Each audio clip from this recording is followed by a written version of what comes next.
Begin the current Daf, Pesachim Daf, begin 4 lines down at the top of the oven, where we continue the discussion of the previous Daf regarding what's called Daf HaGarim L'Mam K'Mam Daf. Something is a cause of money. For example, let's say if there's a king that has some rights in your property, like we had the soldiers of the king, if that's a cause of money, does that have a local status as money? Somebody who's been discussing today's Daf, Pesachim Daf, is regarding this halacha of Daf HaGarim L'Mam, regarding the halacha of lo yimatzei b'vatechem, regarding chametz, regarding if you find chametz in your house on Pesach, the halacha of 30 days before Pesach, and we start with Shalom Adorshin, the Hilchas Pesach, we start expounding on halachas of Pesach. We go through the chronology of the incidents as they happen in the Midbar regarding the Pesach Rishon and Pesach Sheni, and we finish off the daf regarding someone who did the B'dikas Chametz still has to do a bittul, and the Gemara discusses why that actually would be important. Some of the key terms the concept we discuss in today's daf are, like we said, Daf HaGarim L'Mam K'Mam Dami. If something that causes a loss of money, is that considered like it's money itself? The halacha of Shalom Adorshin Hilchas Pesach, that we expound the halachas of Pesach before Pesach starts. Klal Prat is the idea that when you have a general idea and then you have a specific, that's qualifying the other one. And the halacha of bittul, which is nullifying the chametz that you have in your property, that it's like it's half good, that's not like yours. So we begin the current daf. Daf Vav, 4 lines down at the top of the Yomid. It says the Gemara, Ba'im Nemi Rabbi. Ask from Rabbi the following question: the Hemes Arnuna, which is a tax the king would tax 10% of a person's grain and his animals. So the question is, Chayeves beBechayra. Do you say that those animals are going to be obligated? The halacha is Bechayra is the firstborn animal, is obligated to be given to the kohen. Now, as Rashi brings, there's halacha that's brought in the beginning sets the chayres, that if a non-Jew has rights in the animal, such an animal is exempt from the halacha of the firstborn, because the pasuk says by midbar, likol b'char b'Yisrael. Hashem says the firstborn only applies to Jewish-owned animal, but not by a non-Jew. So this flock, where a tenth of it belongs to the government, belongs to the king, so would you say that flock is obligated b'chayra to give it to the kohen? Maybe it's not obligated to be given to the kohen. Now, the Gemara qualifies the question. Wherever you could get rid of the non-Jew, you could pay him off bezuzi with money, meaning to say he doesn't have rights necessarily in the animal. He has a 10% rights in your assets of that animals. So then we have no question, because since the non-Jew doesn't really have any specific rights in the animals, so he doesn't really have any more rights than a monetary right. So then you could say, okay, don't give him the money, don't give him the animal, give him money. So of course those animals are going to be obligated in the laws of Bechayr, because he doesn't really own the animal per se. And our question was, you can't get rid of him by paying him off. He has rights in the animal itself, 10% of the animal, and so this is what you get with stocks or whatever. You own the actual items, you own rights in the company. So if you could get rid of him with money, so the Gemara assumes for sure it'd be chayv and b'chayr. But what if he has 10% rights in the animal itself? So Rabbi said to them, yes, you can be exempt because it's not a fully owned Jewish animal, it's owned also with a non-Jew. Says the Gemara, but I will in the Bryce that says that you are obligated. Says Rabbi Hasam over there, there you could get rid of him with money, so therefore you're going to be therefore you're going to be chayiv. But if you can't get rid of him with money, he has the rights in the animal itself, then it's going to be exempt from b'chayr. That's version number 1. Ikadam, those who say a different version. Amar Rabbi had said, Behemes Arnuna, this animal from that the government, the king has a 10% rights in your animals, is Peturim in the B'chayra, the Avag of the Matzah. Even if you could get rid of him, you could pay him off, you could pay off the government the rights that they have in your animal, you're still going to be exempt. And Rashi says the reason for that is because as long as you weren't Masalik him, as long as you didn't get rid of him, he has a 10% rights in your animal. It's not a fully Jewish owned animal. Now, whereas Isas Arnuna, here he says the exact opposite of the Chiddush. If let's say you have a dough, your grain, which you made a dough, and the government, the king has a 10% right in that dough, chayeves b'chala. It will be obligated in chala. The avagav delay matzim misalakli. And even if you can't go ahead and get rid of the king, you're still going to be chayev b'chala. Now, as Rashi points out, although the dough of a non-Jew is exempt, and the Jew is eating it without chala, because it says arisei seichem, this is, a Jew could eat the dough of a non-Jew without taking off challah. Here the dough is going to be chayiv. Why? My time, what's the reason? It doesn't have, a non-Jew has rights? Yeah, behema is lakala. The reason is because an animal, word gets out, and people know that the government has rights in it. Isa less like kola. Although people don't really know that the king has rights in it, and therefore the one who sees is going to say that it's his, and he's eating without challah. So the reason why by Isa you're chayav and challah, even though the king has rights in it, that you can't even get rid of him, so it's not a ritzay seichem, doesn't make a difference. People are not going to know that. They can see eating a dough, not taking off challah. So that's why, like a maris ayin type of a concern, that's why you have to take off challah. But an animal, where word gets up, people know that, oh, the government has rights in your flock. That's why you're going to be pater. And Rashi points out the way he understands it, and the Brisa says chayeves. According to this version, we'll have to say that was going in the dough because you're not going to be chayev, because you're going to be pater even in this version, even if you can't be misalik in mezuzah. According to this version, Rabbi had said by the animal, even if you could be misalik, even if you could be misalikim, you're still going to be pater from b'chayra. Why? Because ultimately you didn't pay him out, so he still has rights, and therefore you never really have a case of chayeves. That concludes the parenthetical discussion in the previous stuff regarding the davar hagoyim l'mamon type of idea, where someone has rights, but you could pay him off. Is that considered like their owner or not? Now we go back to the topic of our parak regarding the chametz of a non-Jew, regarding, as we mentioned, the brayso in the previous stuff of lo yirah l'cha. That we said that you're not obligated for the chametz of a non-Jew because it says lo yirah l'cha. You're not supposed to see your own chametz. You could see the chametz of hektish or of a non-Jew. So talking about in the brayso. If a non-Jew went into the courtyard of a Jew, we would say Kabiyada comes in, Harry comes in, he's got a sandwich over there, he has a dough in his hand. Says the Brayso, you don't have to kick out the non-Jew from your house. Chametz, because like I said in the previous stuff, it's only l'cha. You can't see your own chametz, but you could see the chametz of a non-Jew. Let's say hifkidu etzloi. Let's say he deposited his chametz by you, and Rashi explains, it's talking about where the Jew accepted responsibility to protect it. Oh, then zakuk lavar. Then you have to get rid of it. That's what we explained in the previous stuff. Where we said the chametz of a non-Jew, you would be over on the patzim leimatzei v'vetechem if he took responsibility for it. So then you would have to get rid of the chametz. Now yichid lebayis, Rashi understands the case of yichid lebayis is the Jew didn't accept responsibility. He just said, look, you want to put what's called habayis lefanecha. My house is open for you. Put in whatever corner you want in my house. So then ein zakuk levar. Then he doesn't have to get rid of the chametz because now he's having responsibility. Just put it in my house. Max, you want to put it in? Put it in. It's not. Taisa says differently. Taisa says that actually the Jew is taking responsibility, but it's like the Jew is taking responsibility of the non-Jew's chametz in the non-Jew's house. Now, if I take responsibility, I'm an insurance company, and your chametz in your house, I'm taking responsibility. I'm not being over bali rabbi yamot because it's not mine and it's not in my house. So that's how Taisa understands it. That's why you wouldn't have to get rid of it. But says the Brisa, because it says lo yimatze. It says, wait a second, my comma. Where do you see from lo yimatze, which is more of a stringent pasuk, it cannot be found no matter where it is. Where do you see from there a leniency to say that you would not have to get rid of the non-Jewish chametz in your house? So my Papa says, you're right, Arishakai. We had this similar discussion in the previous time. It's not going to the last words we just said. Last words we just said were a leniency. It's going on the first halacha. It's going on the case before that. If Kidu Etzlai, we said that if the non-Jew deposited the chametz with the Jew, and the Jew says, okay, I'm going to make sure I'm taking responsibility for it, then Zakul Levar, then you have to get rid of the chametz. You know, like it says in the pasuk, and we said this in the previous daf, Lo Yimatze, because that in that pasuk doesn't say Lecha. We said, wait a second, contradiction.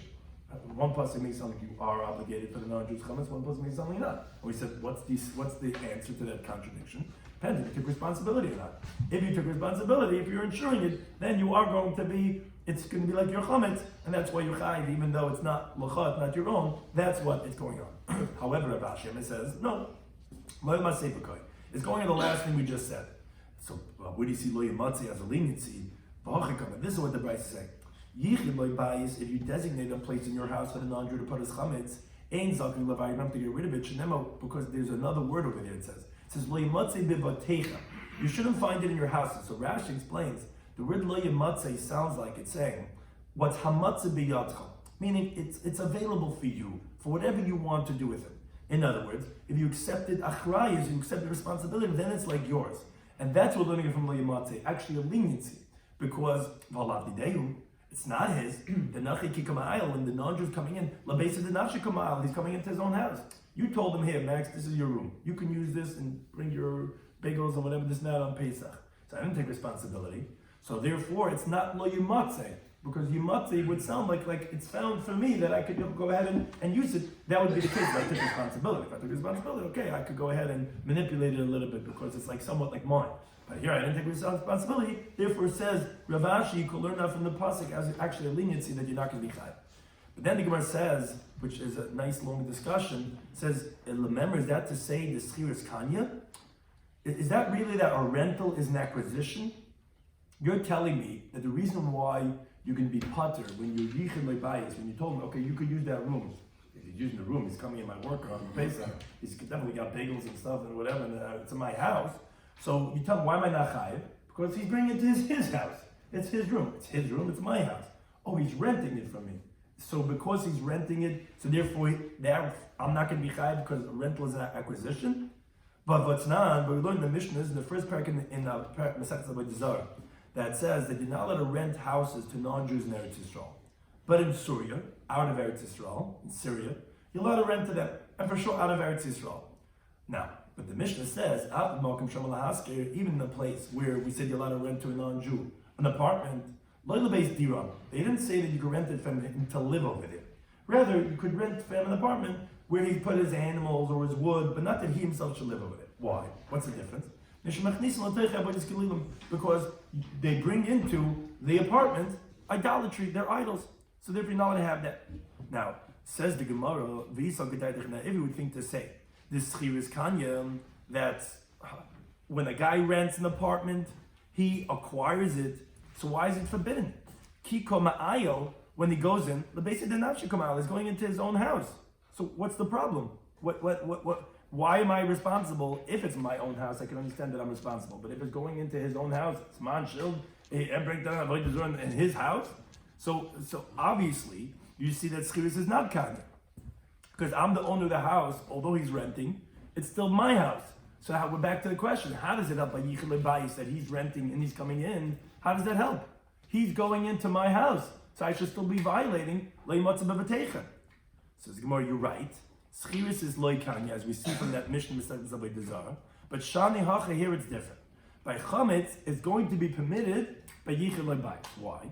Because the after rachman, b'lashon lo yimatzeh, like we mentioned before. Because the Torah's terminology is lo yimatzeh, which, and again, this is all really a clarification of what we said before, is misha matzeh b'yadcha. It's what is found for you to use. Yatzeh, here it's excluding this, she'ena matzeh b'yadcha, where it's not really available for you to use, because that corn was given over to the non-Jew. And that's why it's going to be pater. So it's not because of shiur is kanya, it's not because he acquired it. No, it's mine. But it's lo yimatzeh. For me, I don't have lo yimatzeh over here. Lo yimatzeh b'batechem, the violation of finding chametz in your house would be if I could use it.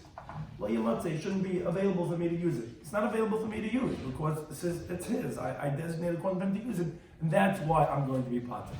And that's going with Rav interpretation, that that's what the Bryce was coming to explain in that case of quoting the pasuk of lo yimatzeh b'batechem. Now, a related discussion, but very different. Amar Yehuda Marav says, somebody finds chametz in his house in Yom Tov. Right?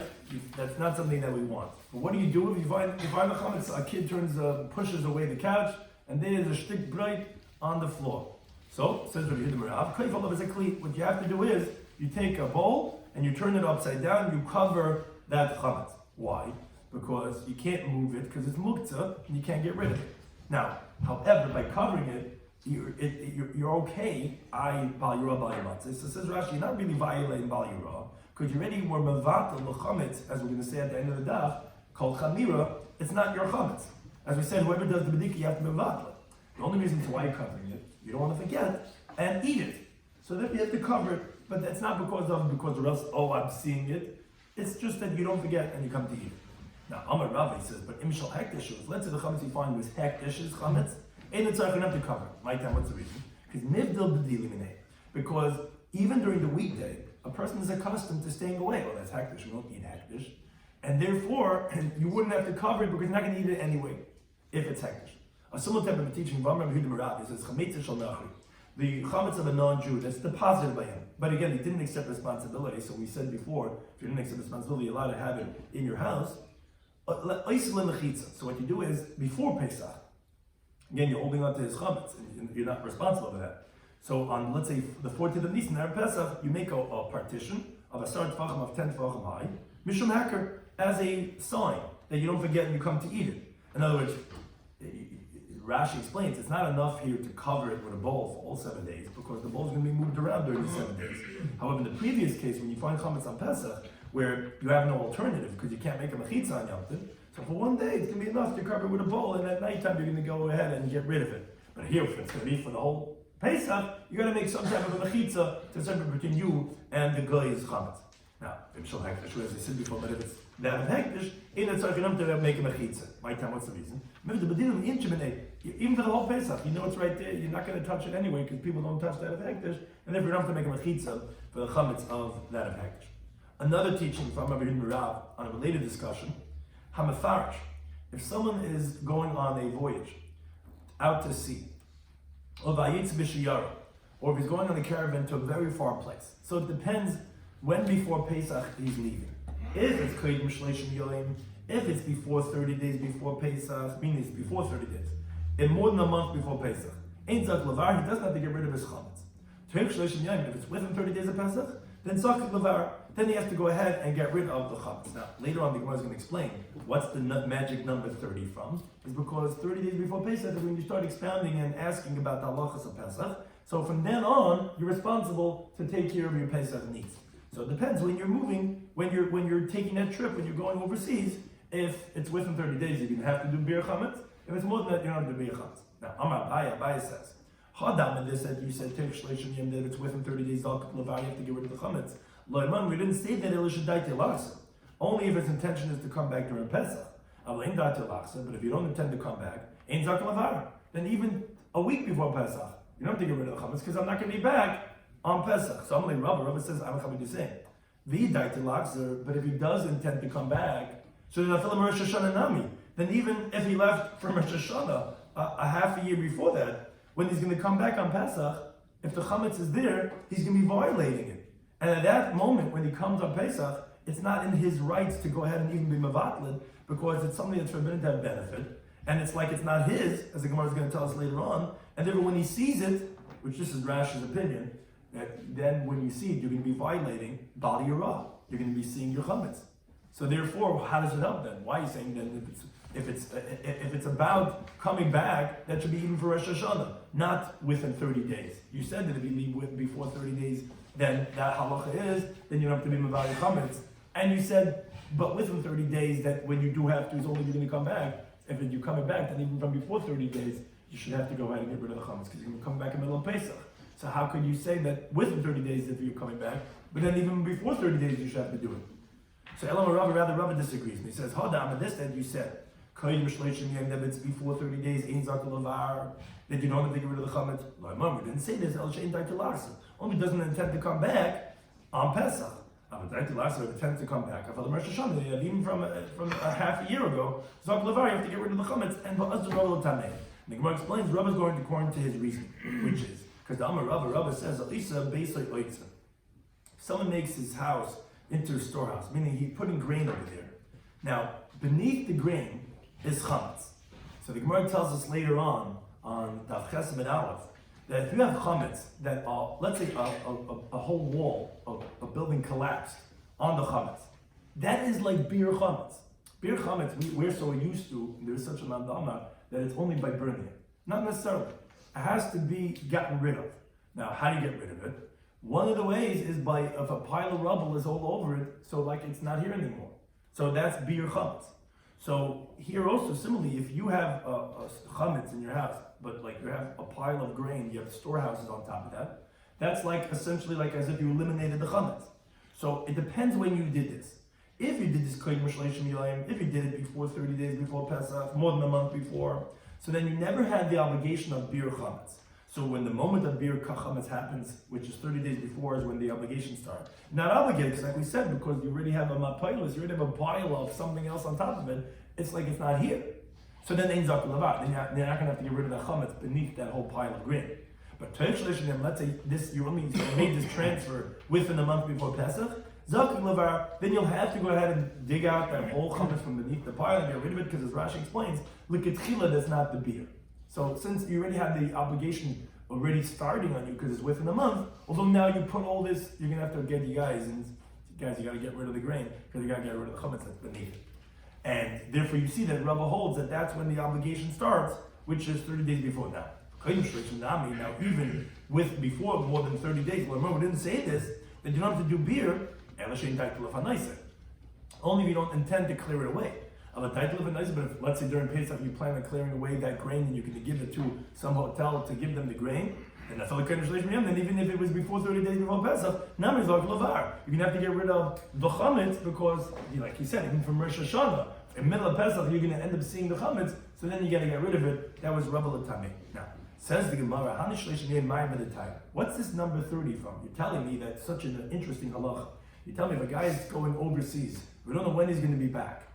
If we know he's going to be back Pesach, we said even for Rosh Hashanah, we don't know when he's going to be back. So it depends. If it's within the month of Pesach, 30 days, you got to do beer chametz. If it's 40 days before Pesach, you don't have to do beer chametz. You can go on your trip, you can leave the chametz as it is.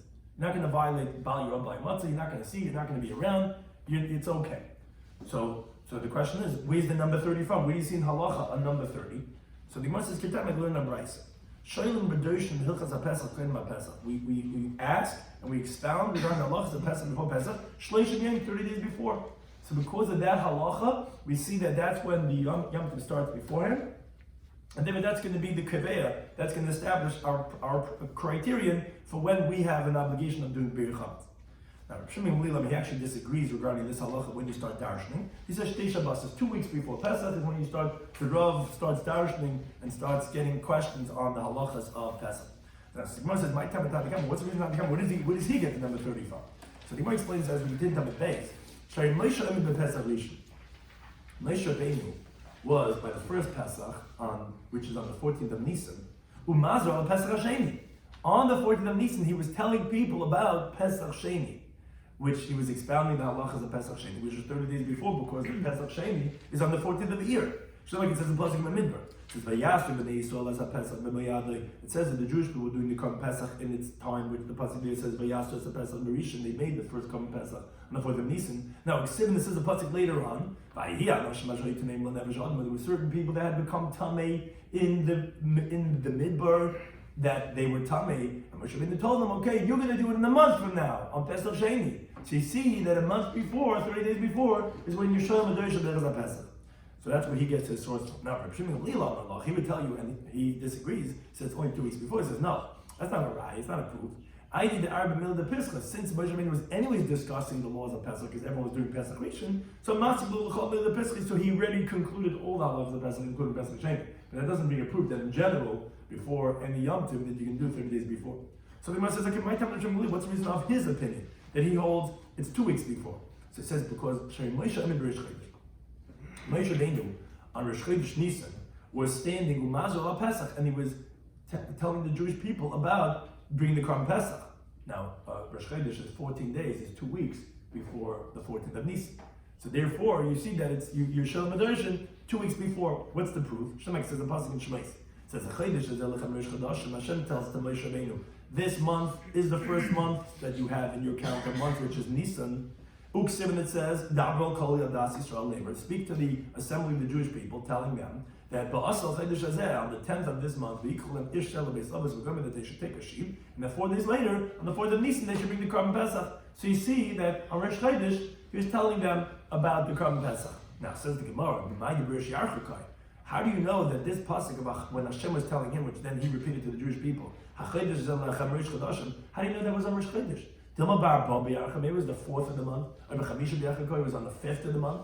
And Taisa discusses seemingly that we know that pasuk was on Rosh Chodesh. But one thing is, you don't see from the pasuk indicator that it was on Rosh Chodesh. Maybe it was on a different day. How do you know it's 2 weeks before? Say, Rabbi Bar Simeon Mishmei Ravina, he says Mahachi. You're right, from a different pasuk in Midbar. It says Veidaber Shem Moshe b'Midbar Sinai. Hashem spoke to Moshe in the Midbar of Sinai.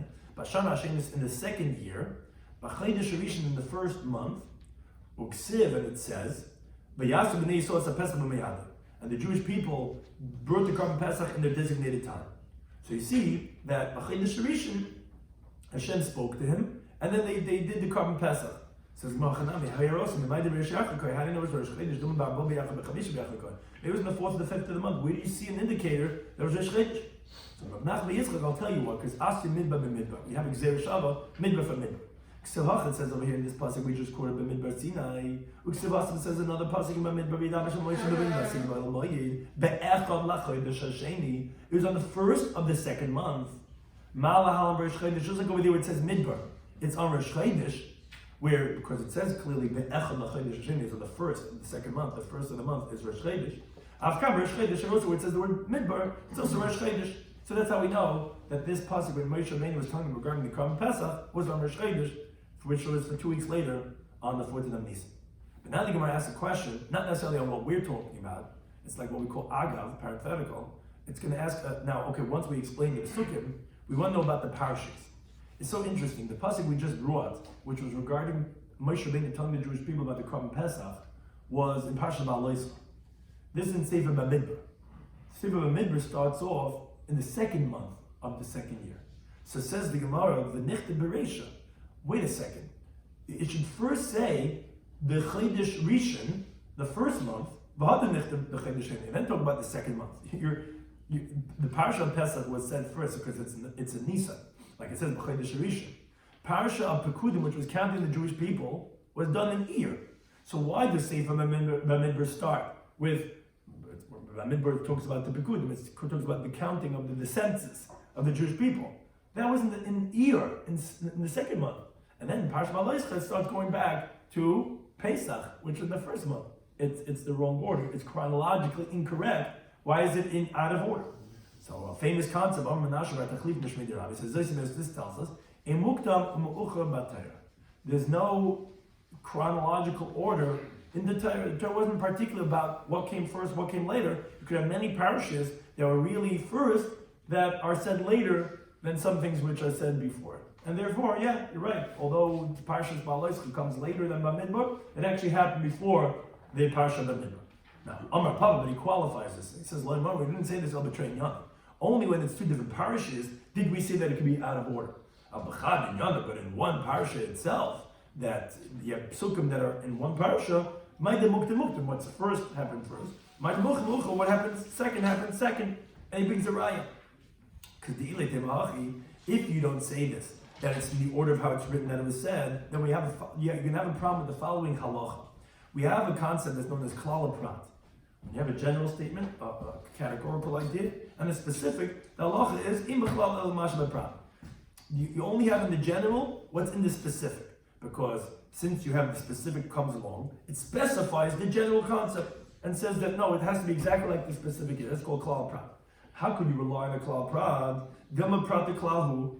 Maybe it's the exact opposite. Maybe it's a prat klal. Maybe it's a specific with a general afterwards, which has a whole different halacha, which then you actually include more than what says in the prat, because maybe it's out of order.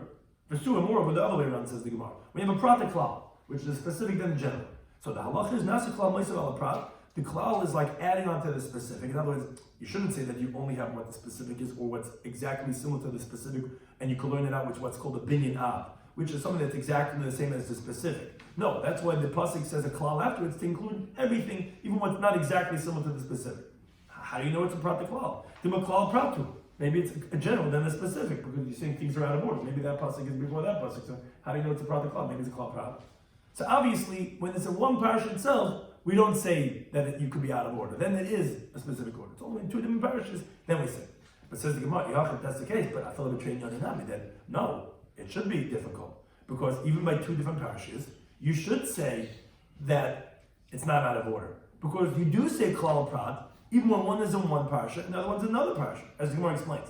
Hanich is very well that it's not a difficulty to learn them according to the one that says klal prat, when you have a general and a specific, let's say you have cattle and you have a cow, one's general, one's specific. When they're far from one from the other, they're too far away, in don't listen to klal prat. That opinion says you don't say klal prat, it's too far, it has to be right near each other. So Shabbat, it makes very sense, which again, this is a machlekes and menachos on Daf Yomi days and Baba Kama Daf Pehem and all. That according to that mandama, we understand that it wouldn't be a question because, anyways, when they're too far, you're not saying klal prat. So it's only when you're in one parasha, so I understand. But according to the mandama, it says here you can have a klal over there and you can have a prat like 17 psukim later. So my command, according to that mandama, what are you going to say? Even in two parashas, you should be saying klal prat, but you told me in two parashas there's no muktim muchas. So how do you know it's a klal prat? Maybe it's a prat to klal. So the Gemara says no. Even the one who says that you could say klal prat even when the psukim are very far, it's only when it's a one topic. When it's two different topics, ain't done. Then you're not going to go ahead. Like Tais even says, like you could have in the luchas rishonis and luchas shniyas. They're very far away from each other, but it's considered one topic. And then you could make a klal prat. But when it's even the mandama that says they can be very far away, it has to be one topic, two different topics. Not why, because you don't know if it's a klal prat. It could be a mukta mocha batayr. It could be that one happened first and that one happened later, so it's not a klal prat, it's a prat klal. So even that mandama would agree to that concept, and if it's not different. Now the Gemara concludes the discussion by going back to what we're discussing here from the opening of this parak of this Masechta of Bedikas Chametz.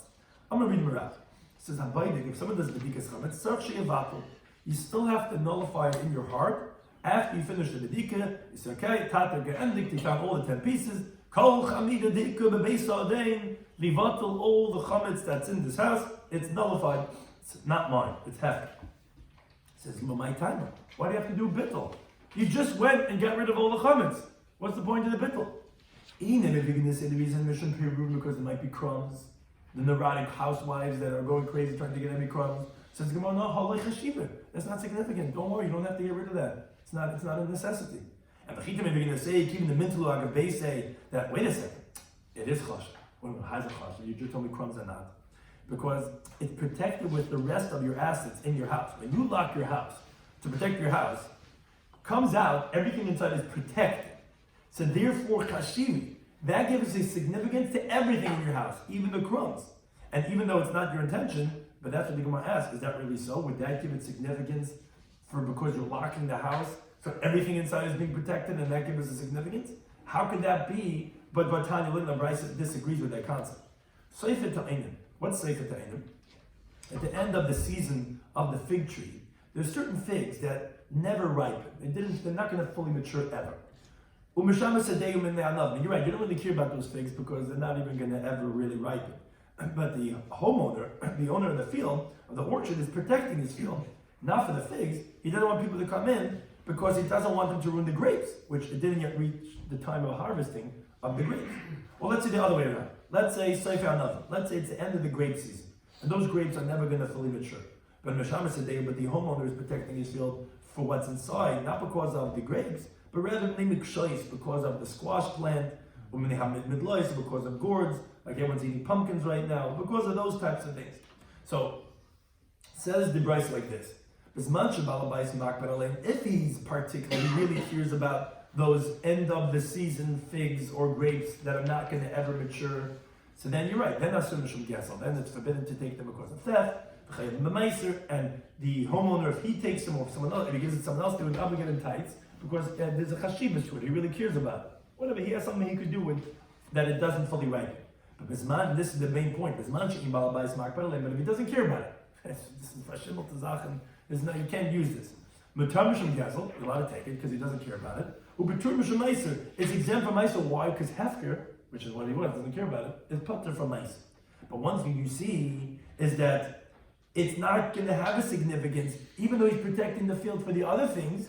It doesn't give significance to things that are intrinsically not significant. So you can't tell me that the crumbs are going to be significant and you're going to violate Bal Yiro, Bal Yimatzah because you're locking your door for other things. I don't care about this. So therefore you see that doesn't give a significance. So again, so what's the reason why you have to do bittul? I don't have any chametz. I just already did mir chametz. I did the bedika, and the crumbs I don't care about. So Morelli says you're right. The reason why you're obligated is because of Gezeirah. It's a rabbinic concern.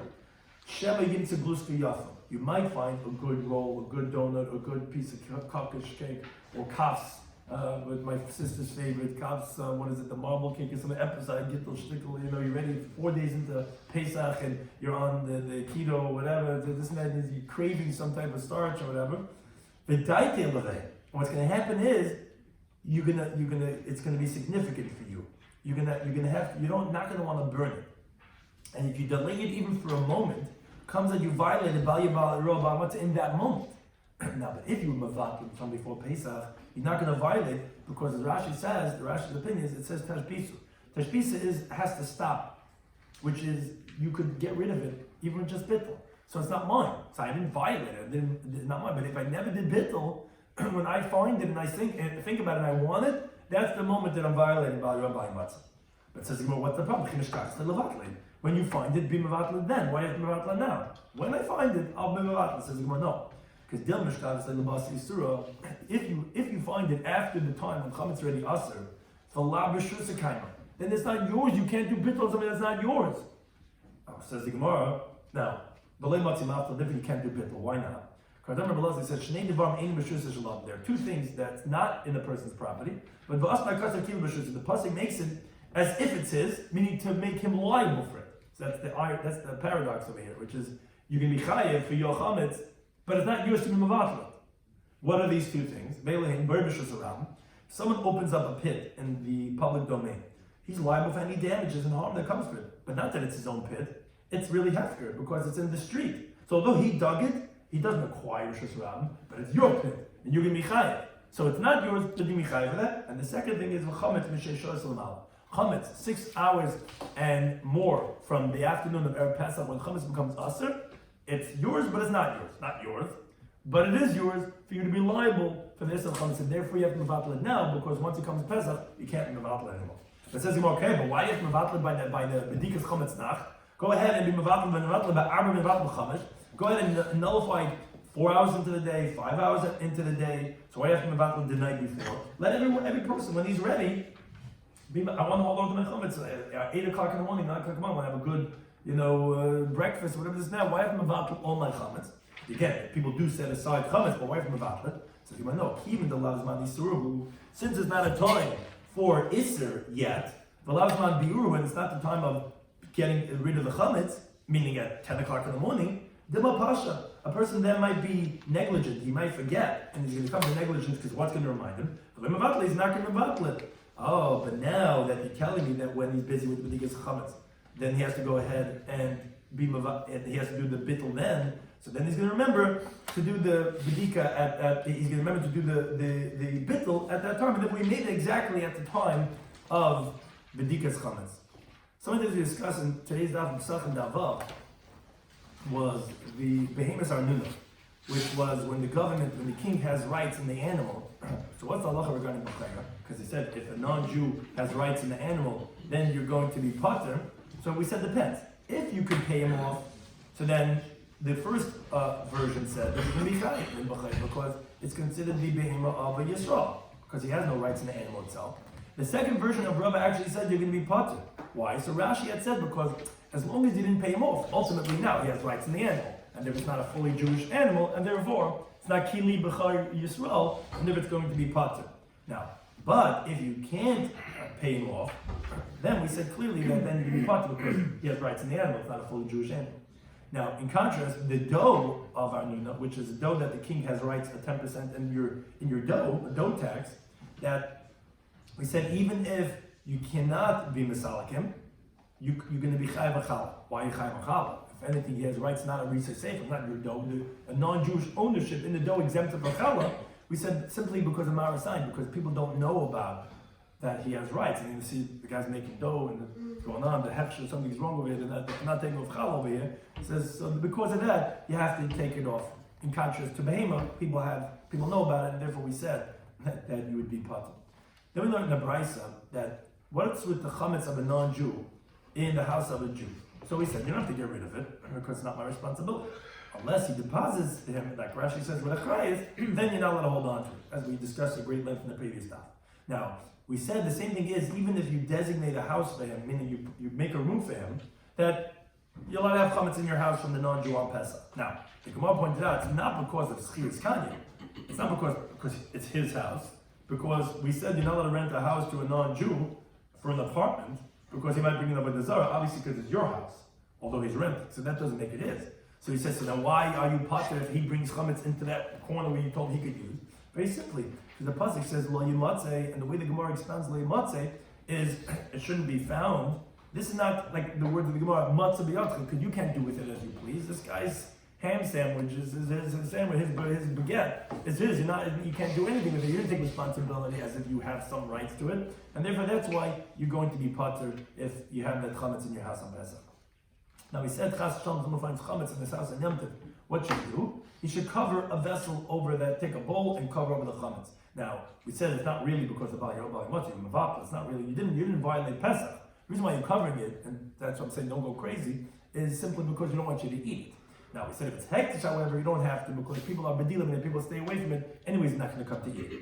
And similarly, we said if the chametz on the nachi from before Yom Tov, you're allowed to have it by you if you took no responsibility, so then you have to make a mechitza of 10 tefachim as a sign. It's only on Pesach when it happens. When you can't do a mechitza on Yom Tov, that's when you cover it with a bone. Then we said if someone's going on a long journey, he's going overseas, taking a long trip. So he said, if it's more than 30 days before Pesach, then he doesn't have to do bir chametz. Now, but the Gemara made two qualifications.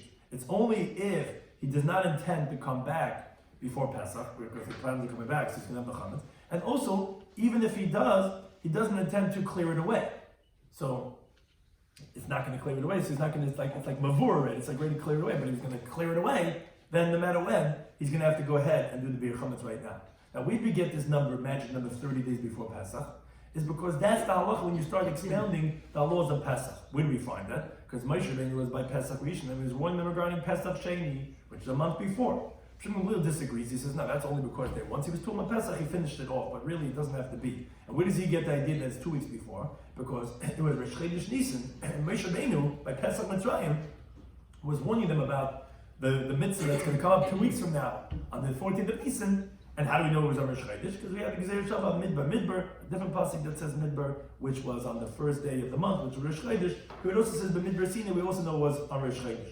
Now, parenthetically, once we introduced those psukim, which was talking about the Korban Pesach, which in Parashat Baleischa, so I think Gemara says that's so interesting.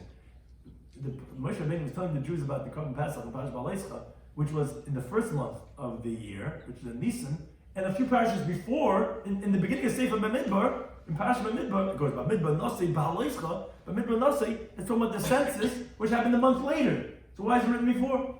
That says the Gemara, we see the concept of Ein Muktim or Me'ucha B'Torah. You're right, there's no chronological order in the Torah. But that's what the Gemara said. That obviously is only by two different topics. One's the census and one's Korban Pesach. But when it's a one topic, then obviously you would have to say that there is an order, because then you would never be able to say Klal Prat to Klal, because which one comes first. And we said that even according to one who says that you darish and Klal Prat, that's very far, but again, that's only in one inyan. But in two inyan, you can't, because you don't know which one actually came first. How do you know it's a Klal Prat? Maybe it's a Prat to Klal. We said, the Gemara concluded by saying if someone does a bedika, he still has to do a bittul. Now, we said it's not because of crumbs, because they're not significant. And you're not violating Pesach with that. Neither is it because it's protected, because when you lock the house, that's included, because we said that doesn't give it significance as we learned the price regarding mice.